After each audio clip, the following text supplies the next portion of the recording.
ஒரு முஸ்லிம் தனது சகோதரருக்காக அவர் இல்லாத நேரத்தில் செய்யும் துஆ ஏற்றுக்கொள்ளப்படுகிறது.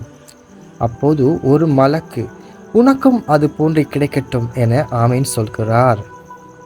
சஹீஹ் முஸ்லிம் 2732. அதாவது சுயநலம் இல்லாமல் பிறர நலத்தை விரும்பி அவருக்குரிய துவா பிரார்த்தனைகளை ஈடுபடுவது உயர்ந்த பண்பாக கருதப்படுவது.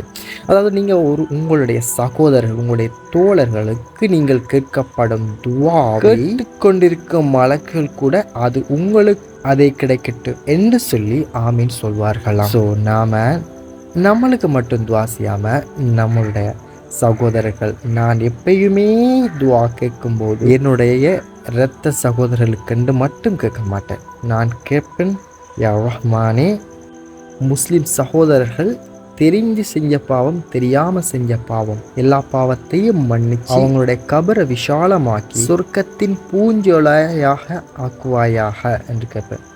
மற்றும் அவர்களுக்கு ஜன்னத்துல் ஃபிர்தௌஸின் சொர்க்கத்தை கொடுப்பாயாக என்று கேட்பேன்.